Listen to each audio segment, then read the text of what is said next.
Good morning mga followers. Ito po si Chef MCQ ng Mamba Food Vlog.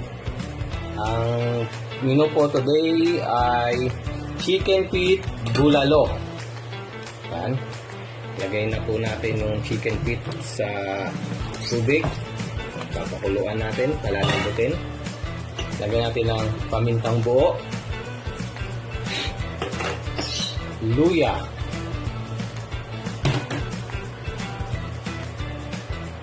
sibuyas, at asin. Yan. Palalambutin muna natin po. Yan, kumukulo na. So, ilagay na natin ang gulay natin.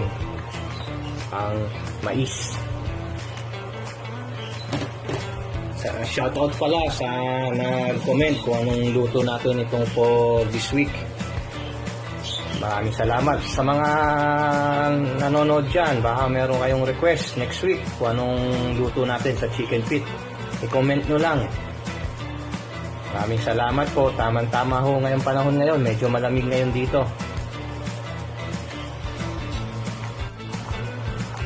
Yan. Malambot na yung mais at yung paa. Timplahan na natin patis,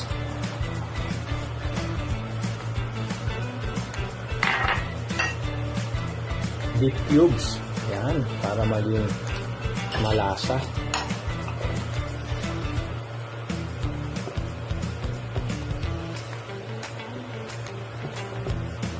Yan, halo na natin yung susunod na gulay, ang pechay bagyo.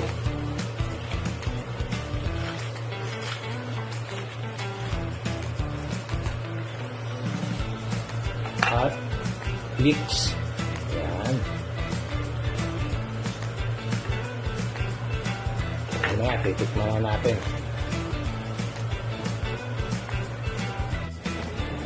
Hello followers. Titikman na natin. Luto na. Sabaw muna.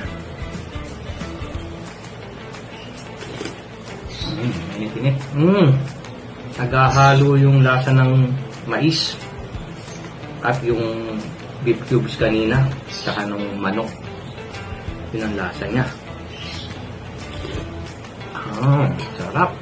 May patis tayo, may sili, kalamansi. Yan ang sausawan natin. Sarap ng sabaw, lalo na ngayon maulan. Siyempre yung paa ng manok malambot naman lagi yung niluluto natin. At partneran natin ng brown rice. Healthy. Okay, mga followers, kung nagustuhan nyo, comment naman dyan. At mag-comment din kayo kung ano next week nating lulutuin sa paa ng manok. Maraming salamat po. Enjoy your meal.